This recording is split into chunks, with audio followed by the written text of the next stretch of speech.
PolySecure, épisode technique. Je suis accompagné avec Davy. Bonjour. Ça va bien? Ah oui, très bien, merci. Un peu chaud, mais ça va. Ouais, ben c'est ça. On a une vague. Il y a une vague. Moi, je la vis pas présentement, mais il y a une vague en Europe où c'est un peu plus chaleureux. Exactement. On aimerait bien être dans les nuages et dans le cloud. Pour ça qu'on va y aller, ça va nous changer les idées un petit peu.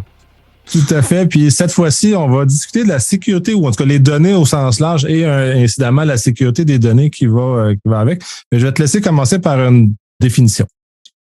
Eh oui. Alors, merci Nicolas Luc de me réaccueillir pour la troisième ou quatrième fois.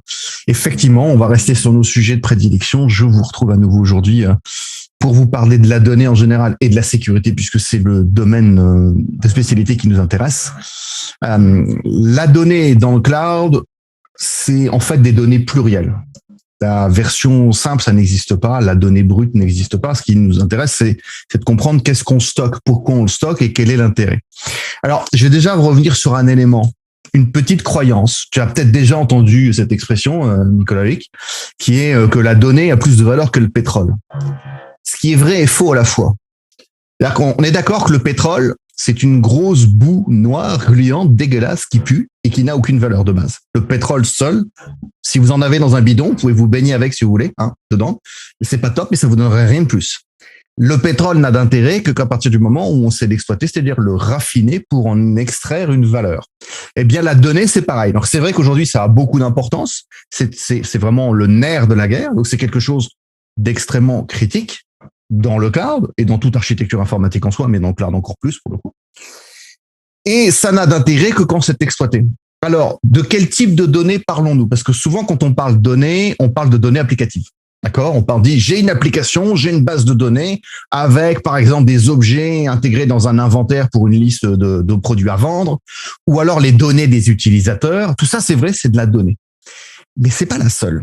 Il y a aussi les données des utilisateurs en tant que propriété. Prenons un exemple, le Drive d'Amazon ou Dropbox contiennent des données qui appartiennent carrément aux utilisateurs et dont le service applicatif est de permettre le stockage de ces données pour en permettre ensuite l'exploitation aux utilisateurs. Et donc la valeur pour nous du service, c'est de stocker la donnée pour quelqu'un d'autre. Bien sûr, un produit comme Dropbox génère de la donnée applicative, c'est-à-dire que il y a un index des utilisateurs, il y a un index des objets, il y a des logs avec l'information. On vient de le dire, il y a les logs. Les logs, c'est de la donnée aussi. Une architecture sans log, c'est bien tant que tout va bien. À partir du moment où il y a un problème, si j'ai pas de log, je ne sais pas ce qui s'est passé. Donc les logs sont des données on ne peut plus importantes et on en a parlé dans le dernier module, par exemple. Dans le monitoring et le suivi, les fichiers de logs sont extrêmement importants. Qu'est-ce que je dis? Ils sont indispensables même. Donc ça fait aussi partie des choses dans lesquelles je vais extraire de la valeur. J'ai aussi à côté de ça des choses auxquelles on pense moins. Pour qu'une application en Python ou en Java existe, il faudrait peut-être d'abord qu'on ait écrit le code et qu'on l'ait enregistré quelque part, qu'on ait fabriqué un artefact, un script, un bout de code. Eh bien, ça, c'est de la donnée aussi. Et quand on va commencer à automatiser le déploiement de nos applications, on va prendre ces bouts de code qui vont exister comme des entités à part entière de données qu'il va falloir qu'on véhicule, qu'on place au bon endroit. Donc, c'est aussi une autre forme de données. Et ceux qui font de la pratique DevOps, des pipelines d'automatisation, le savent très bien. Ils ont ces petits bouts d'identité de code à déplacer, à sécuriser. Donc, ça veut dire les stocker, les rendre résilients, les distribuer, gérer les accès, à prendre en compte. Au même titre, on a les AMI, les images de machines d'Amazon. On a aussi les conteneurs, les images Docker. Par exemple, ma Docker image, c'est vraiment là aussi une forme de données que je vais exploiter comme quelque chose que je peux prendre, que je peux lire et que je peux recopier en 50 exemplaires pour déployer 50 conteneurs à l'identique. Ce qui va me permettre de m'enrichir par l'application qui va en résider. J'ai aussi à côté de ça tous les fichiers de configuration. Parce que en application de la 12 Factor Application Methodology, donc je vais séparer ce qui fait le code de l'application et les particularités de configuration d'environnement. Pour me permettre de dire, le code, c'est le même, peu importe l'environnement. Par contre, les caractéristiques descriptives de l'environnement dans lequel je vais déployer, c'est de la configuration. C'est un autre fichier à côté, souvent un petit fichier YAML, JSON, peu importe le format et les outils que vous avez utilisés, qui va permettre de pouvoir variabiliser le déploiement de cette application. Et donc, tout ça, ça fait partie de l'ensemble de mes données. Vous voyez que finalement, la donnée en soi, c'est pas si simple que ça à gérer. Et alors, je vais en rajouter une couche. Moi, quand j'ai commencé l'informatique, la donnée, c'était au mieux une base de données SQL la plupart du temps, ou des fichiers écrits en mode texte, avec quelques fichiers de log. Mais c'est plus le cas aujourd'hui. Aujourd'hui, vous avez des gens qui me parlent de faire de l'analyse de vidéo ou d'audio en temps réel. Et c'est ça leur source de données. Donc, on a aussi une transformation, un enrichissement des sources de données, des formats de données, des types de données, des usages de ces données. Et donc, ça va nous obliger à nous dire, faudrait-il trouver la bonne technologie? Il n'y a pas one storage to rule them all. Ça n'existe pas, ça. D'accord? Ça, c'est mort. C'est une croyance que l'on a et beaucoup de clients viennent avec ça. Alors, vous savez quel est l'anneau unique des clients? C'est le disque dur. Ça, c'est une vieille et très mauvaise habitude qui est de réfléchir stockage et le disque dur de machines virtuelles. Pourquoi c'est une mauvaise idée? D'abord parce que si on va dans un cloud comme Amazon, Azure ou Google, vous savez quoi? Des services de stockage et de données, il y en a une trentaine en moyenne par fournisseur. Donc, s'ils ont autant de services de stockage et de gestion de la donnée, c'est peut-être qu'ils ont déjà réfléchi à plein de façons de gérer cette donnée. Et des façons probablement bien meilleures qu'un pauvre, simple disque dur de VM tout nul. Le disque dur de VM, en plus, ne me parle ni de résilience, ni de redondance, ni de performance, ni de disponibilité, ni d'élasticité, ni de sauvegarde. Donc moi, le disque dur de VM, c'est juste ce que j'appelle un puits à ennui, pour rester très poli. D'accord? C'est une grosse... En fait, le disque dur de la VM, c'est une simplicité qui va venir avec plein d'ennuis. La traduction de ça s'appelle la technical debt. Ça génère de la dette technique. C'est-à-dire que plus je prends cette très mauvaise habitude de tout mettre dans des VM et plus je vais apporter de l'importance aux VM, alors que si vous débarquez dans mon infra, je veux dire, chez moi, c'est un massacre constant de VM. Je détruis sans arrêt mes VM et les données qui vont avec. Vous allez dire, mais dans ce cas-là, tu stockes jamais de données? Si, mais j'applique un best practice constant qui est de faire des architectures dites stateless, c'est-à-dire dès que je peux, je vais aller stocker de la donnée importante à l'extérieur des machines qui exploitent la donnée. Et on a dit, ce qui est important, évidemment, c'est l'exploitation de la donnée, et c'est sa conservation dans le temps. Je vais rajouter aussi, puis là, je vais aller même une étape plus loin, parce que quand on fait la migration vers du Kubernetes, par exemple, si on n'a pas déjà pris l'habitude de mettre l'information à l'extérieur du compute, on est dans le pétrin, parce que dans un Kubernetes, il y a un volet d'éphémère qui est immense et qui est fondamental au fonctionnement de ces structures-là. Donc, on a une difficulté fondamentale, le passage vers des structures beaucoup plus modernes d'application. Tu as raison de le soulever. Tout ce qui est issu du SOA, Service Oriented Architecture, tout ce qui est serverless, et on est sur le conteneur, on est sur du microservice, est fortement éphémère. C'est, comme tu l'as dit, c'est dans la nature même de la définition. Un conteneur, c'est une calculatrice. Ça ne sert qu'à ça, ça ne sert surtout pas à stocker durablement la donnée, puisque le principe d'un conteneur, c'est d'être, comme tu l'as très bien dit, le terme est bien choisi, éphémère. Il est là pour, il pop, il arrive, il compute un truc, et on le détruit, on le remplace, on en fait un autre, et on les détruit à la volée comme on veut. Un des bons exemples chez Amazon, c'est les fonctions lambda aussi. Les fonctions lambda, c'est du pur serverless, et par définition, c'est totalement stateless. Alors, pour ceux qui ont du mal à concevoir, ça ne signifie pas qu'on jette la donnée à la poubelle. Ça veut dire qu'on stocke la donnée à part, dans une solution dédiée, plus appropriée, et non pas on associe le compute et le stockage en même temps. Ça ne signifie pas non plus, par contre, qu'on abandonne l'idée d'avoir du stockage local, temporaire, pour pouvoir faire transiter la donnée, la recevoir, la computer, puis ensuite mettre le résultat à côté. Mais l'idée, c'est de ne pas associer l'idée que ce qui compute et ce qui stocke, puisque ce sont deux rôles différents qui n'ont pas les mêmes cycles de vie. Alors, je souhaiterais fortement les isoler. Dans ma carrière, il m'était été donné de créer des cours d'architecture de stockage à une époque chez un autre partenaire avec qui je bossais quand j'étais dans un organisme de formation très connu. Et il y a un organisme international qui s'appelle ILM, qu'on retrouve sur l'acronyme ILM, Information Lifecycle Management, qui dit il n'y a pas justement une seule solution de stockage pour la donnée. Ça veut dire qu'il faut implicitement concevoir qu'une donnée va avoir un cycle de vie en mouvement constant. Je vais donner un exemple très simple pour qu'on comprenne ce que ça signifie. Quand vous récupérez un fichier de log, ce fichier de log peut avoir des informations qui, reçues en temps réel, peuvent être critiques pour moi. Tiens, dépassement de seuil d'une valeur, ça m'intéresse, code d'erreur, il y a une panne, je veux le savoir tout de suite. Donc ça veut dire que cette donnée, telle qu'elle est reçue, immédiatement, elle me donne une information intéressante. Mais il se peut que j'ai besoin aussi de mettre ensuite cette donnée de côté pour, dans un temps secondaire, au bout d'une journée, par exemple, je fasse une agrégation des logs de la journée et que je commence à faire des requêtes différentes sur l'observation du changement des données qui sont dans ces logs. Et donc là, je pourrais peut-être avoir une deuxième analyse à la fin de la journée qui m'apprend autre chose. Et donc, c'est la même source de données, mais exploitée d'une façon différente, elle va prendre une valeur différente. Et on pourrait très bien ensuite dire, au fait, cette donnée-là, agrégée sur la journée, eh bien, ensuite, moi, je la stocke de façon un peu plus durable jusqu'à la fin du mois. Et peut-être qu'après, je vais faire une agrégation. Peut-être que même je vais l'enrichir. Peut-être même que je vais la nettoyer pour enlever ce qui est superflu. Et à la fin du mois, je vais être capable de faire d'autres types de requêtes, par exemple en SQL. Ça va être rangé, voilà, dans une belle base. Et puis, je vais aller faire une exploitation de cette donnée qui va encore m'apprendre autre chose. Donc là, on voit qu'une même source de données, ce même fichier de log à l'origine, la même donnée qui est écrite dedans, peut être exploitée à des moments différents, de façon différente, pour ne pas forcément donner le même résultat spécialement.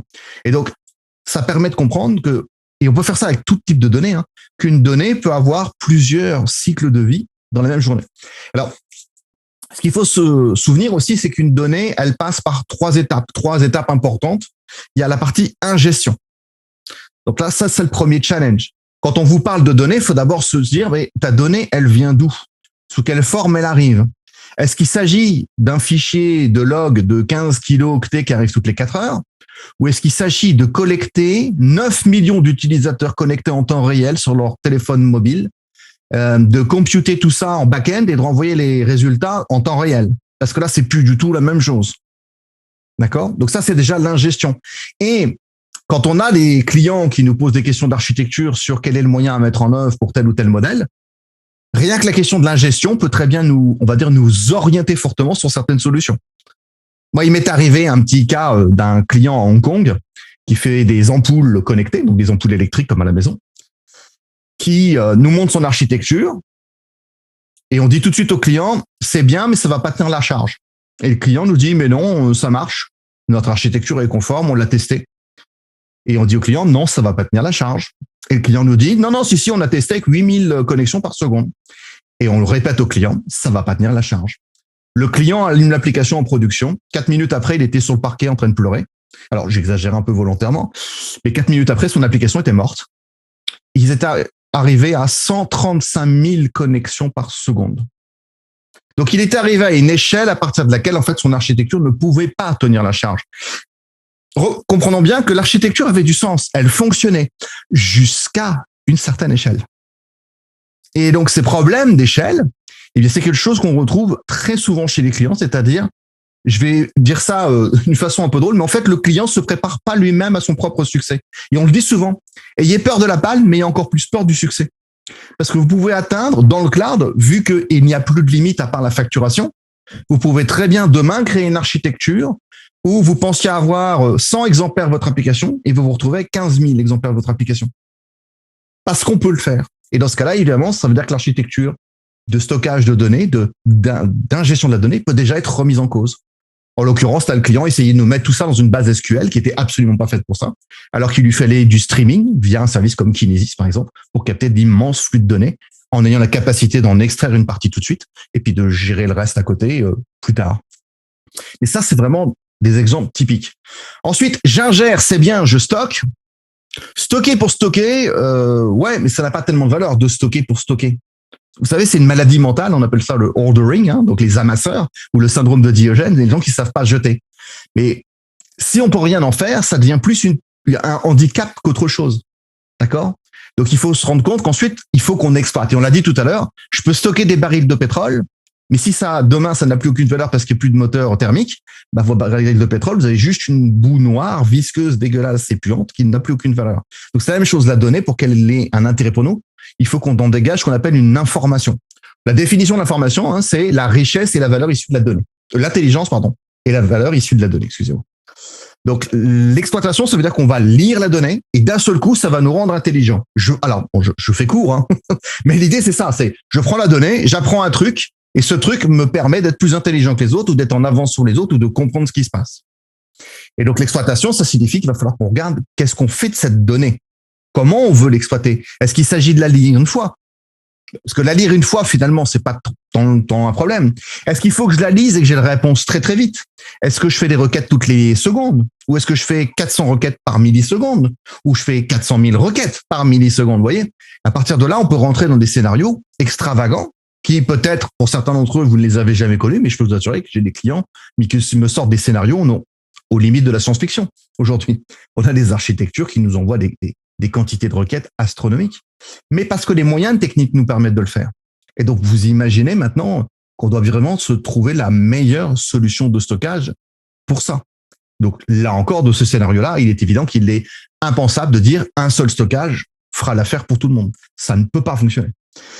Et on l'a vu avec l'exemple des logs, la troisième étape, c'est le recyclage. C'est-à-dire prendre une donnée qui existe déjà, souvent la transformer. On parle d'ailleurs en big data de extract, transform, load. Donc, extraire la donnée de là où elle est, la transformer, l'enrichir ou la maigrir, la nettoyer pour ensuite la recharger ailleurs pour retrouver une nouvelle exploitation. Et donc, ce recyclage peut avoir lieu un certain nombre de fois. Alors, des fois, on a tendance à se dire, donc, ce recyclage, ouais, je vois, je récupère la donnée à la fin de la semaine, je fais ça, etc. Ouais, j'ai des recyclages, moi, qui sont quasiment en temps réel. J'ai des clients qui me lisent la donnée sur un format et qui l'envoient se faire recycler dans la foulée, mais dans la milliseconde qui suit, pour être exploité d'une autre façon en même temps, par les mêmes équipes, par exemple. Certains par une équipe de suivi pour on va dire pour le support de base, et puis une autre pour une équipe de suivi pour surveiller, par exemple, la sécurité à une plus grande échelle. C'est la même source d'information qui va être lue par deux équipes différentes pour deux besoins différents et qui vont être donc recyclés systématiquement aussi rapidement. Ça veut dire qu'à partir de là, on se doute bien que mettre ces données dans des simples disques durs de VM, ça peut pas marcher. Ensuite, je rappelle que la VM, c'est jetable. On l'a dit tout à l'heure. Moi, je veux des environnements éphémères, je veux des environnements stateless. Donc, il faut vraiment quitter cette habitude. Et on reparlera à la fin du module de la sauvegarde, qui est une très forte contrainte dans le cloud. Je rappelle ensuite un théorème qui est connu. Nicolas, Loïc, est-ce que tu connais le théorème du cap? Je ne connais pas sous ce nom-là, mais sûrement sur l'explication, ça va allumer une lumière immédiatement. Donc, le théorème du cap, c'est un théorème qu'on utilise pour expliquer les propriétés importantes d'une donnée et le choix d'une technique de stockage. Le théorème du cap, on fait un petit triangle. On dit le C, c'est pour consistency, donc la consistance. A, c'est pour availability, la disponibilité. P, c'est pour partitioning ou performance. Et on dit, quand un product owner vient me voir, il me dit, mon application, elle va exister, elle fait ça. On va essayer de découvrir avec lui quelle est la propriété la plus importante. Est-ce que c'est la consistance? Est-ce que c'est la disponibilité? Ou est-ce que c'est la performance? Et vous savez quoi? En fait, il n'est pas obligé de choisir. Il peut me donner deux propriétés importantes. Il peut me dire, ma donnée, elle doit être consistante et disponible. Ou elle peut être partitionnée et disponible. Ou elle est consistante et partitionnée. Par contre, ce qu'il peut jamais formuler, c'est qu'une donnée soit et consistante et disponible et partitionnée à la fois. Ça, c'est théoriquement impossible. À l'instant T, je parle. Il existe des outils qui nous font croire qu'on a les trois, parce qu'en fait, une même requête va être séparée sur plusieurs moments dans des états différents. Ok, je ne donnerai pas d'exemple détaillé ici de quel service peut faire ça, mais on a des services qui, en fait, sur une même requête et le temps que la réponse arrive, on va passer par plusieurs états. Mais pour un instant T figé dans le temps, je ne peux pas répondre aux trois. Et là encore, cette propriété, je dirais presque, si j'oserais le terme, naturelle de la donnée, due à mon application, elle m'est imposée finalement par mes équipes de développement qui disent, moi, ma donnée doit être très consistante. C'est un truc où je peux pas négocier qu'une donnée soit pas consistante, par exemple. Je fais de la donnée bancaire, des paiements. Il est hors de question, inenvisageable que la donnée ne soit pas consistante. Il est hors de question que vous puissiez faire des paiements en ligne et que votre compte bancaire ne le voit pas. On s'imagine bien que on serait pas très crédible en tant qu'organisme bancaire si c'était le cas. Donc, la propriété de la donnée va nous orienter vers des technologies de stockage plus ou moins appropriées. Alors, si on doit stocker de la donnée dans le cloud, il faut trouver quel service existe et comment ça va nous aider à, évidemment, atteindre nos objectifs de sécurité de cette donnée dans le cloud. On peut commencer déjà par énumérer les services, on va dire, les plus bruts. Le mode bloc, le mode fichier, le mode objet. Le mode bloc, c'est des disques durs de machines virtuelles. Donc là, par exemple, c'est le service EBS chez Amazon.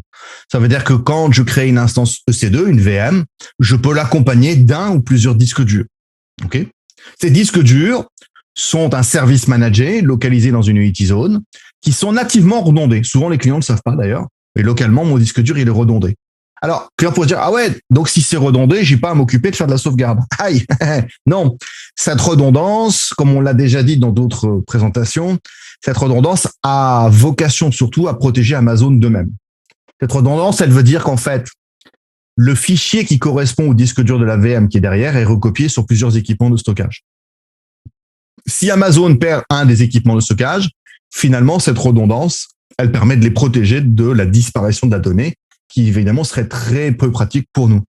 Il n'en reste pas moins que ce disque est considéré comme un single point of failure, puisque c'est un disque dur de machine virtuelle. Si moi, je veux redonder la donnée, qu'est-ce que je peux faire? Alors, il est toléré chez Amazon qu'on puisse mettre plusieurs disques EBS à une même machine et créer un volume RAID.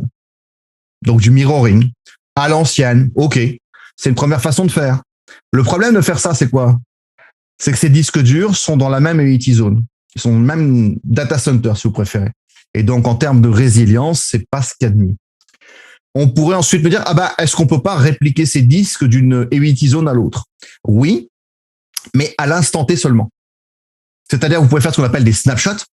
Donc, le snapshot est un mécanisme de copie de l'état du disque à un instant T. C'est pratique, mais il ne faut pas le faire en continu.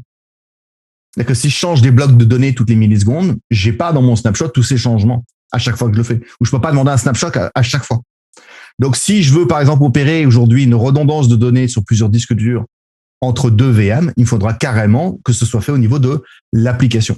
Et on retombe sous le fameux scénario de la shared responsibility qui nécessite que le client qui va dans le cloud comprenne les engagements d'Amazon en termes de disponibilité et de redondance et à quel endroit ces mécanismes lui appartiennent.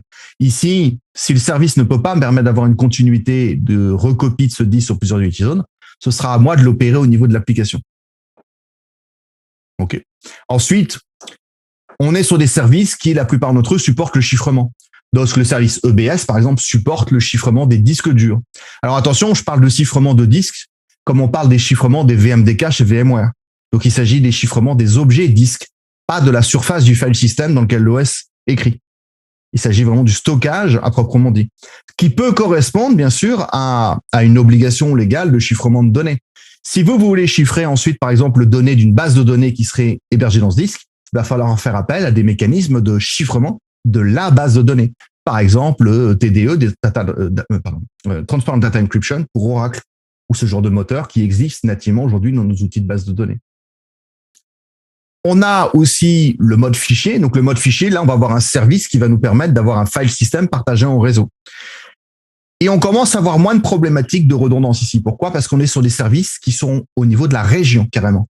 Ça signifie que le stockage est déjà redondé nativement sur de multiples Unity Zones. C'est une redondance supérieure qu'elle est dans une seule Unity Zone. Mais ça n'en reste pas moins un single point of failure. Ah ouais, je sais, je vous arrange pas aujourd'hui, je suis désolé. Ben oui, mais c'est la réalité. C'est qu'une région est un single point of failure. Vous allez me dire, mais qu'est-ce qui peut se passer dans une région? Est-ce qu'Amazon peut perdre tous ses data centers? Alors, en étude de risque, on dit, même si c'est peu probable, on doit l'énoncer. Oui, pourquoi pas? Il pourrait vous arriver une catastrophe naturelle très, très, très, très grande, très dérangeante. Je sais pas, pensons par exemple à un super volcan, vous en avez un juste au sud de chez vous, qui s'appelle Yellowstone. Pour ceux qui ne connaissent pas, allez voir le super volcan de Yellowstone. Vous avez juste un cratère de 30 km sur 70 qui est prêt à exploser. Donc lui, le jour où il explose, ne vous inquiétez pas qu'on s'occupera d'autre chose que du cloud. Mais bon, voilà, on est d'accord que c'est des scénarios très, très catastrophes, très, très rares. Maintenant, ce qui peut arriver, c'est que le service soit problématique au niveau de la région. Et ne me dites pas, ça n'arrivera jamais, puisque c'est déjà arrivé. Amazon a déjà perdu S3, par exemple en Virginie en 2017. Donc, il peut leur arriver. Et ils le disent, ils reconnaissent, everything fails all the time, c'est au client de se prémunir de ça. Donc, ça veut dire qu'après, il faut regarder si ces services peuvent être utilisés pour créer des recopies de données entre régions. Donc, la réplication entre régions, bien sûr, est quelque chose qu'on va essayer de retrouver systématiquement dans tous les services dont on va parler. Dès qu'on parlera de stockage de données, et c'est pour ça que je ne vais pas le donner à chaque fois dans tous les services, mais ça sous-entend qu'on aura envie d'avoir un mécanisme qui permet de répliquer la donnée entre régions. Puisque la région est un single point of failure, puisque l'unité service est liée à la région. Même si c'est pour un cas très très rare, c'est pas parce que c'est très rare que je ne me préoccupe pas de ça. C'est comme un incendie à la maison. Je sais pas pour vous, moi, ma maison n'a jamais brûlé et j'espère que je vivrai toute ma vie sans qu'elle brûle jamais. Donc ça veut dire que c'est très rare, mais c'est pas pour autant que je prends pas d'assurance incendie. Donc c'est la même logique. Donc quand on ferait une réplication entre régions, oui, ça a un coût. Il n'y a pas de réplication gratuite, ça n'existe pas. Mais ça me permet de préparer une redondance et une capacité de reprise dans un autre environnement, ce qui fait partie aussi de la sécurité de ma donnée en général et de mon application en particulier. Et c'est ma responsabilité. Et on revient sur la charge de responsabilité, on rappelle que ça, c'est à moi de le faire. Amazon ne prendra jamais la responsabilité d'aller recopier vos données dans une autre région. Soyons clairs, cela a été dit, il faut l'entendre, il faut l'accepter.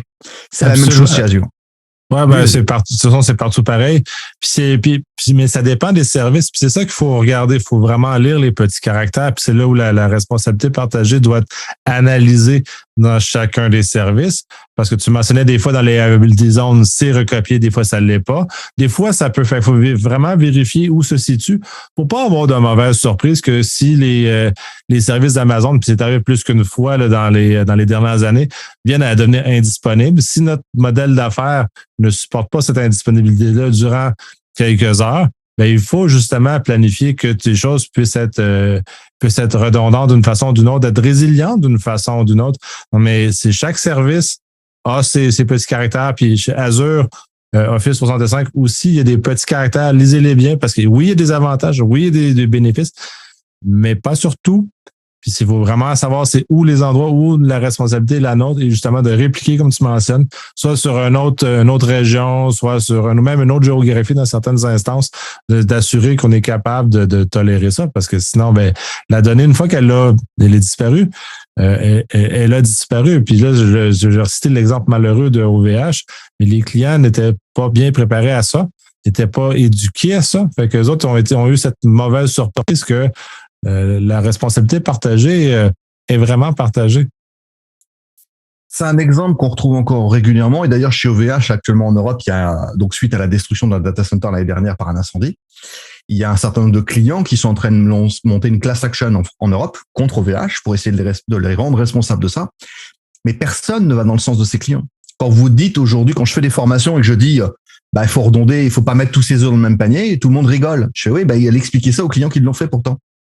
Et quand on dit ça, on l'a connu toute nos carrières, on l'a rencontré pendant des décennies, des clients chez qui ça avait pas l'air si raisonnable ou si déraisonnable plutôt de tout mettre au même endroit. Parce qu'ils n'envisageaient pas de tout perdre au même endroit. On a connu ça avec les gens qui nous faisaient des sauvegardes sur bande, qui laissaient les bandes dans un coffre-fort dans la salle du serveur et qui brûlaient en même temps. C'est sympa. Les bandes fondues, c'est très difficile à restaurer. Mais il y en a qui ont essayé.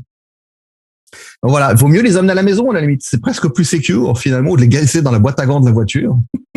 C'est presque plus sécurisé que de les laisser dans le même data center qui va brûler avec. Mais il faut toujours se rappeler. Moi, j'y repensé en anticipation de cette session, mais moi, j'ai monté des baies de stockage chez des clients. C'est-à-dire qu'on se prenait la tête pendant des mois à aller voir EMC, NetApp, à choisir quel contrôleur de baies, quelles caractéristiques, combien d'étagères on allait monter, combien de disques par étagère, combien de contrôleurs on prenait. Et on arrivait à des budgets de 200, 300, 400 000 $, $1 million par équipement. Et on disait au client, n'oublie pas de multiplier par 2 parce que ça, faut le recopier dans notre data center. Et là, le client, il vous regardait, il me disait, mais je comprends pas. Avant, j'avais des disques durs, ça suffisait. Et on a tendance à oublier qu'avec le cloud, on quitte ce genre d'architecture, ce genre de responsabilité. Donc oui, comme tu l'as dit, c'est super bénéfique. Quand j'arrive, qu'il y a un bucket S3 qui est là, qui fait déjà plein de trucs pour moi, en fait, il faut que je me souvienne que j'ai plein de trucs à plus faire du tout. Mais il n'en reste pas moins qu'Amazon ne va pas respirer ni manger pour moi. Donc à un moment donné, il faut que je maintienne que mon application, c'est ma responsabilité. Je fais bien de le redire, hein, c'est vrai pour tous les services, c'est vrai pour tous les fournisseurs de cloud. Ils sont là pour nous faciliter les choses. C'est vrai, ça nous facilite les choses. C'est beaucoup plus pratique, on a moins de boulot à faire. Et ça signifie pas qu'on en a plus à faire. Ils ne nous remplacent pas. Donc ça veut dire que notre responsabilité est en jeu. Et donc il faut reconnaître service par service quel est l'engagement. Donc on l'a dit tout à l'heure, les EBS, c'est par Priority Zone. Il y a d'autres services qui sont à la région. Alors, j'ai une bonne nouvelle pour ceux qui font de l'Amazon, puisque c'est celui que je connais le mieux. Chez Amazon, 90% des services sont liés à la région. Ça sous-entend qu'en fait, ce sont des services qui sont redondés nativement dans chaque Priority Zone, sans que vous ayez rien à faire. Mais ça ne signifie pas qu'on ne doit pas se prémunir de la panne ou de l'indisponibilité d'une Navity Zone.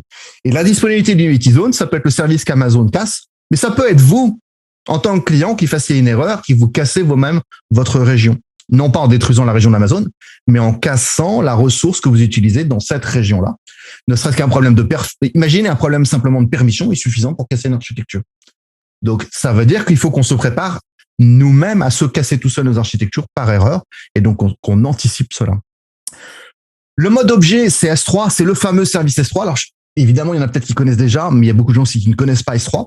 Le mode objet, ça veut dire que c'est une forme très abstraite de stockage où on se dissocie de l'équipement de stockage. Par S3, j'appelle ça le stockage web à tout faire chez Amazon, parce que c'est un stockage en mode web. Alors, objet, ça signifie quoi en particulier? Ça signifie qu'il n'y a pas de file system. Là, vous pouvez poser une donnée dedans, vous pouvez la lire, vous pouvez l'enlever, mais vous ne pouvez pas l'écrire, l'éditer à l'intérieur. Voilà ce que ça signifie. On parle de stockage immutable.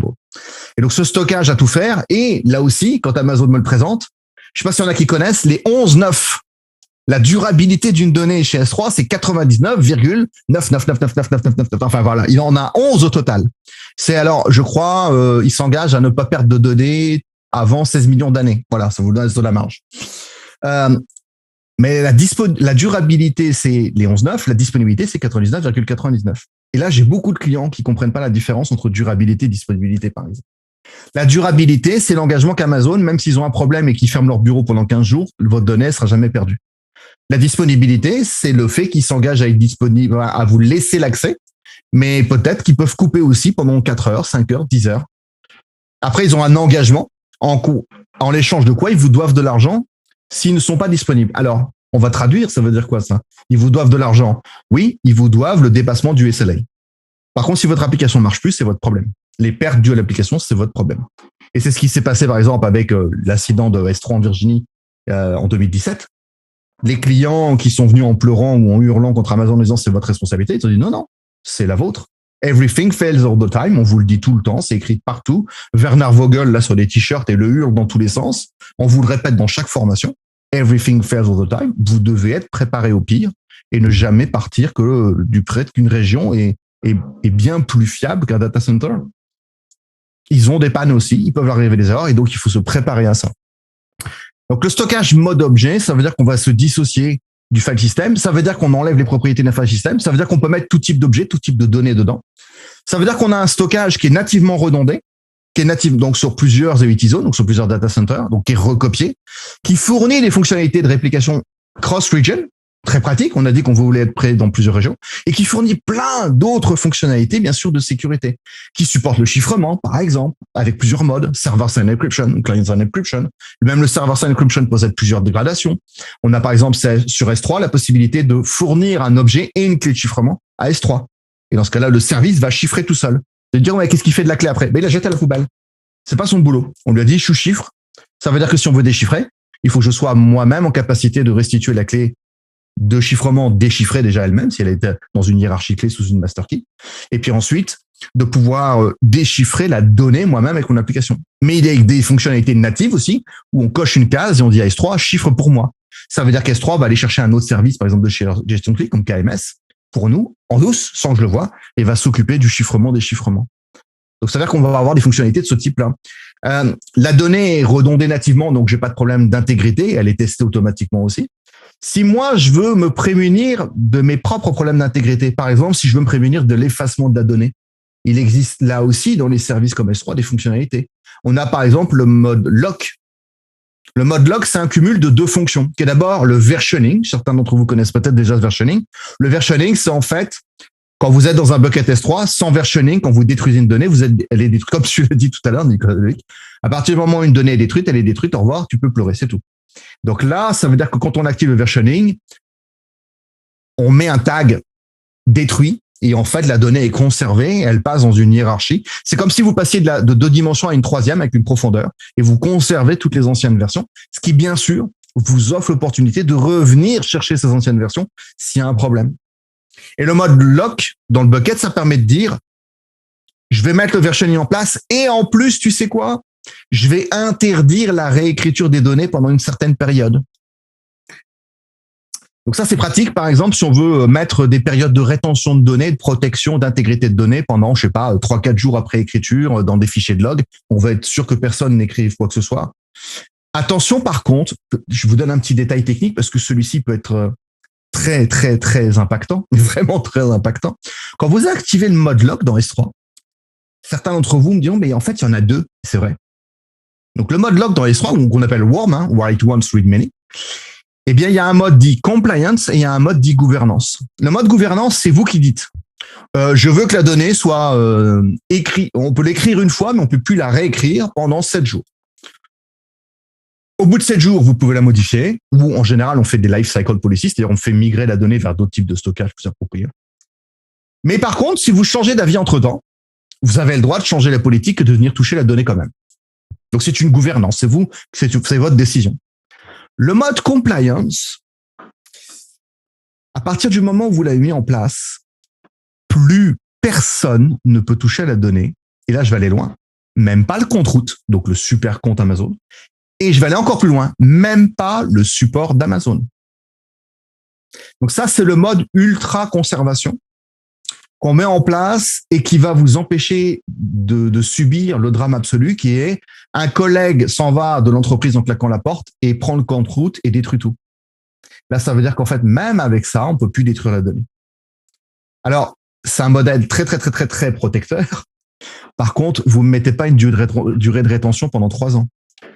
Parce que là, ça veut dire que vous payez Amazon pendant 3 ans pour vous donner. Et Amazon, je le redis, ne peut pas aller faire marche arrière. C'est leur engagement. Personne ne peut le faire.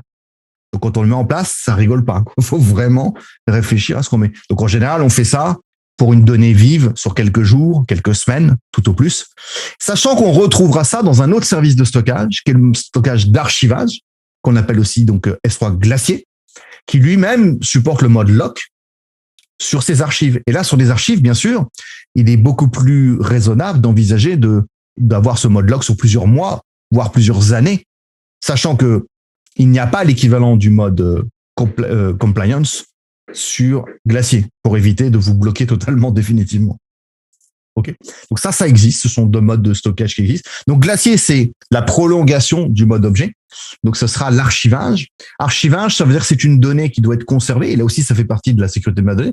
Être capable de conserver sur une très longue durée de temps une donnée afin de pouvoir l'exploiter. Alors soit à des fins légales, soit à des fins de rétention de politique interne, soit aussi, ça se voit de plus en plus, des clients qui stockent la donnée. Et moi, j'aime bien quand ils me disent ça parce que j'ai la même logique. Ils me disent, je sais pas encore trop pourquoi je la stocke, mais je suis sûr que dans quelques temps, on trouvera quelque chose à faire avec. Et j'aime bien cette logique-là. Donc, c'est-à-dire que je préfère mettre une donnée de côté le moins cher possible, la conserver et me dire un jour, en fait, on vient de trouver un traitement à faire et j'aimerais bien avoir les 2 dernières années de dispo sous la main. C'est moins embêtant que d'avoir l'idée et de plus avoir de données à traiter. Ça marche beaucoup moins, bien sûr. Ensuite, on a les services de stockage en mode base de données. Donc là, un mode plus structuré.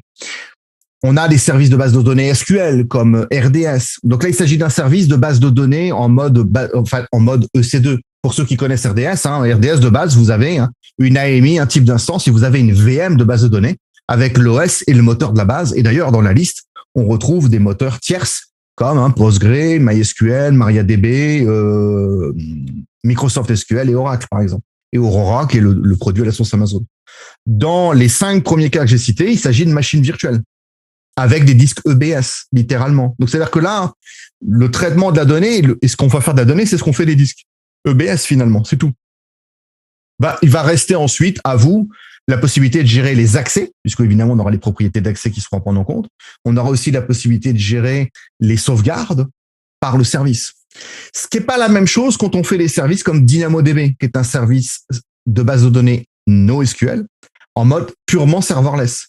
Serverless, ça veut dire qu'on a annihilé la notion de C2 ici, de machine, d'OS. On n'a plus de mise à jour du système à faire, on n'a plus de relation client-serveur, on parle là de l'API pure. Donc, là encore, RDS est un service lié à Levity Zone, DynamoDB, NoSQL est un service lié à la région, sous-entendu que c'est déjà répliqué nativement dans ma région. Et dans les 2 cas, sachez qu'il existe des fonction, excusez-moi, je vais y arriver, cross-region. Dans le cas de RDS, on a aujourd'hui la possibilité, c'est une fonction qui est arrivée il y a quelques années, que je trouve géniale, le read réplica entre régions. Donc ça vous met en place une copie légèrement asynchrone de votre disque primaire dans une autre région, sur un autre continent, dans un autre pays. Et donc là, ça veut dire qu'on est prêt à repartir. Qui plus est, Amazon a rajouté la fonction quelques mois après. On peut même lui-même le mettre en ce qu'on appelle en multi-unity zone, c'est-à-dire en primary, secondary, déjà en redondé localement. Ce qui vous permet d'être prêt à la bascule. Alors non, aujourd'hui, Amazon ne fournit pas de fonctionnalité de bascule automatique. Mais si vous venez nous voir en cours d'architecture avancée, par exemple, on vous présentera comment le mettre en place vous-même. Donc ça, c'est des choses qu'on fait très bien aujourd'hui. Je rappelle aussi que basculer une architecture d'une région à l'autre, c'est du disaster recovery plan. C'est rarement une décision qu'on prend à la légère. Donc en général, même si on automatise, souvent il y a tout en enrobage autour. Je clôt le sujet parce que c'est pas le sujet du jour et on pourra revenir sur un autre module là-dessus. Dans le cas de DynamoDB, on a ce qu'on appelle DynamoDB Stream, qui permet donc de récupérer le flux finalement comme un log d'activité de la base et de le reproduire dans une autre région, dans une autre table. Et donc là, ça nous permettrait d'être prêts dans plusieurs régions. Alors, dans DynamoDB, je vais même aller plus loin. On peut même faire ce qu'on appelle des global tables.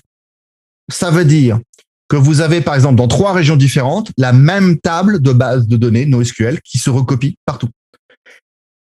Techniquement, ça se recopie dans tous les sens. C'est-à-dire que le dernier qui a parlé recopie chez les autres.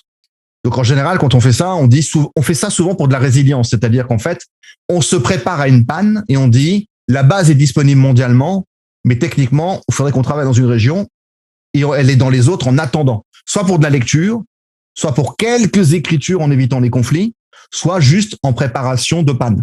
Et sachez que pour SQL, ça existe. C'est le produit Aurora d'Amazon qui aujourd'hui fournit lui aussi des global database Aurora qu'on peut répliquer comme ça entre régions. Et donc avoir une espèce de table logique de base de données carrément multi-continent. Donc là, on peut être carrément prêt à la bascule. Et on a des services ensuite d'exploitation de données plus massifs comme le data warehousing avec Redshift. Donc là, on est quand même sur des services qui vont aller pour Redshift jusqu'à 1 péta 6, 1,6, donc 1600 Tera de données. Donc là, vous imaginez qu'on a déjà une structure très redondée nativement. Donc là encore, on est sur des structures de distribution de données, sur de multiples disques, avec la possibilité de la redondance. Attention à la facturation, parce que pour le coup, on est quand même sur de très grosses capacités de données. Et donc, on attendra les mêmes logiques, parce que derrière Redshift, il se passe quoi? Il y a des EC2, il y a des disques durs, on retrouve la même logique. Là encore. On a en format de données aussi ce qu'on appelle les data lakes. Alors, le data lake, c'est une forme d'exploitation, on va dire optimisée, d'un stockage un peu mal rangé. D'accord? C'est la même différence, vous savez, entre le data warehouse et le data lake, c'est la même différence quand on a finalement entre SQL et NoSQL. Alors, pour les puristes, ne me tirez pas dessus. Je sais bien que c'est un raccourci un peu rapide, mais c'est surtout orienté pour ceux qui connaissent pas du tout, qui n'auraient pas eu de définition. Alors, dans les grandes lignes, SQL est très structuré et supporte difficilement de changer sa structure, mais pour faciliter l'exploitation. NoSQL est moins solidement structuré, mais permet justement une fluidité de sa structure qui permet une exploitation différente. Et le data warehouse, c'est pareil. La data warehouse, ça veut dire que c'est un grand entrepôt de données requêtables en SQL, donc très structuré, dans lequel on force la donnée à rentrer. Le data lake, c'est l'inverse. On se dit, tiens, j'ai plein de fichiers de log sur S3. En fait, quand je les ouvre, je m'aperçois qu'en fait, il y a une structure de données qu'elle a. Donc, si je pouvais mettre une tête intelligence dessus pour aller indexer cette donnée, ce serait génial. Chez Amazon, ça s'appelle Athena, par exemple, ou Glue Catalog.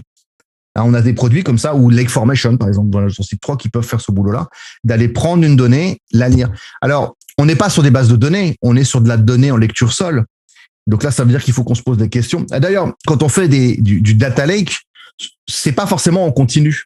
Ça m'arrive souvent de faire du Glue Catalog, moi, ou d'Athena chez des clients une fois par mois. Là, je prends mes données de log, je les ai mis dans S3, et quand je veux faire mon reporting à la fin du mois, je monte Athena dessus. Je lui dis indexe la totalité des données. Voilà toutes les requêtes qui sont préécrites, je lui envoie, fais-les-moi, renvoie-moi le résultat dans un autre bucket, stocke la donnée et détruis l'Athena que je viens de te demander de créer. Et comme ça, en fait, ça me permet d'aller exploiter ma donnée. Alors, bien sûr, il y a des questions de sécurité là aussi. Quand je monte un Athena, mon Athena, lui, il va aller lire la donnée. Donc, il faut que je regarde si on a les bonnes permissions, si les données sont chiffrées. Est-ce que les données sont chiffrées? Est-ce que les données que Athena récupère sont chiffrées? Alors oui, la réponse est oui, évidemment. Et je me pose ensuite la question des permissions. C'est-à-dire que finalement, ce qui va me rester pour éviter que la donnée fuit ici, c'est de vérifier que la personne qui a accès à Athena ait juste les droits de faire ses requêtes et pas autre chose. vous voyez on a plein de façons d'exploiter notre donnée, de la stocker, de la structurer selon le mode dont on a besoin. Maintenant, tous ces services et tous ceux même que je n'ai pas cités nous fournissent d'autres fonctionnalités. On a parlé de la résilience naturelle, c'est-à-dire que la plupart des services viennent de façon redondée. Et comme on l'a dit avec toi, Nicolas, tout à l'heure, ça veut dire qu'on peut compter sur le fait qu'Amazon fait une partie du boulot. OK, très bien. Mais qu'il faut qu'on reste raisonnable sur le fait qu'il y a une autre partie qui nous appartient constamment. Il n'y a pas je mets jamais de la donnée sur S3 en étant totalement satisfait. D'accord?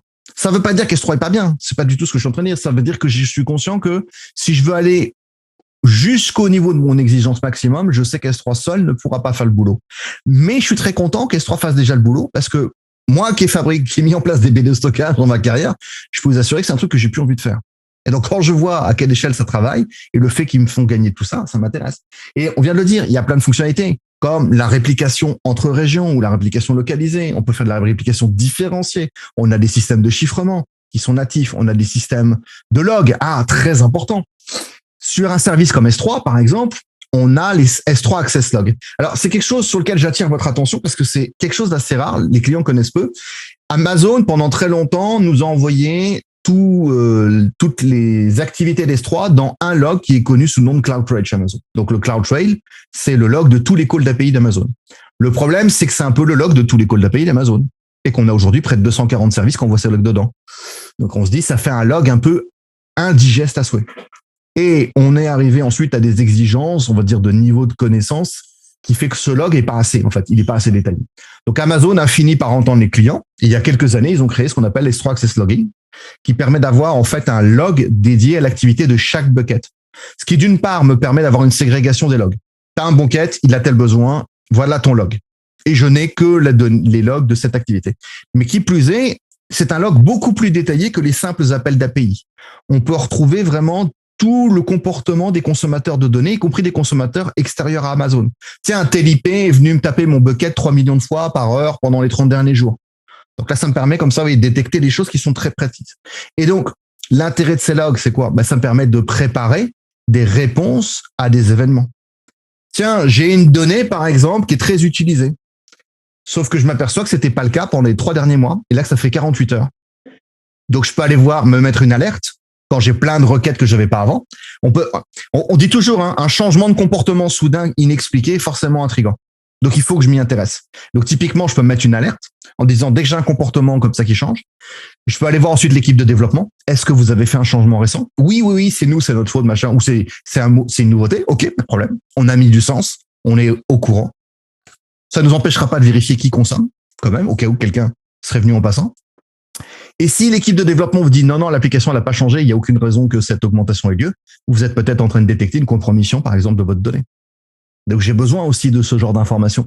J'ai besoin que ces systèmes de log me soient fournis. Donc, c'est ce qu'on décrivait pour vous avec Nicolas, Loïc, le fait que je peux pas attendre tout d'Amazon et il faut que je comprenne quelles sont mes responsabilités, y compris dans la journalisation, y compris justement dans l'absorption de ces logs et leur compréhension, le fait qu'ils existent. Il faut savoir qu'S3 Access Logging, il n'est pas actif par défaut.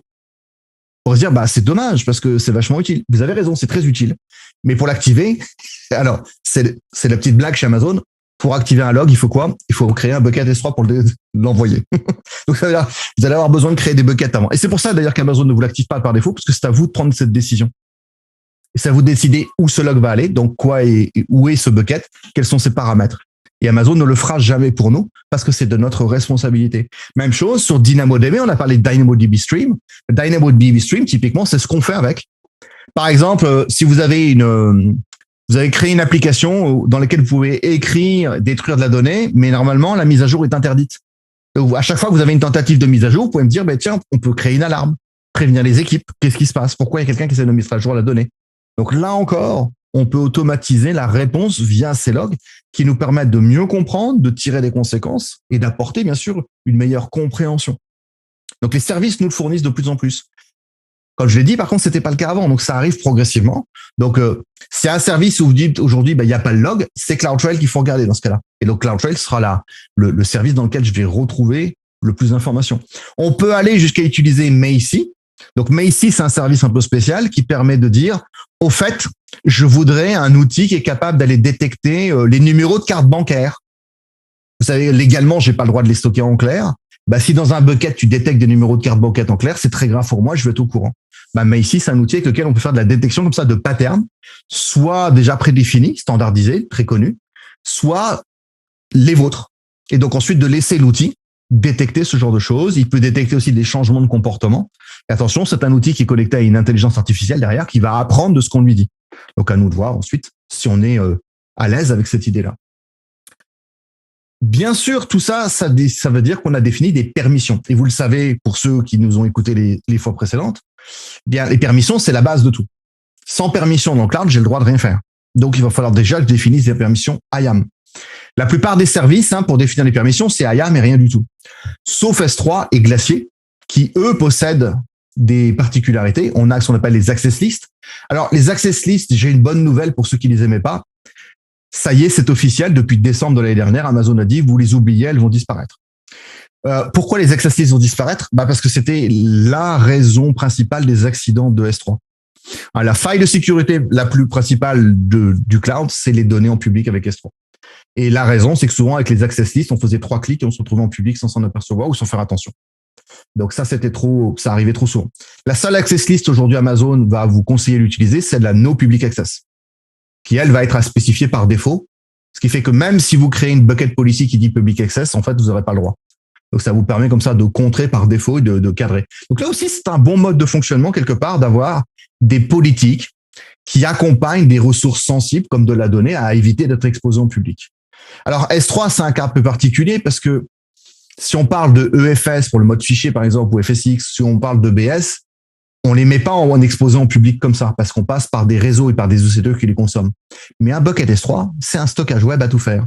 Web, ça veut dire qu'on peut l'exposer en public et le rendre visible. Et donc là, évidemment, ça veut dire qu'il faut qu'on ait conscient que ce soit une source potentielle à très haut risque pour nous.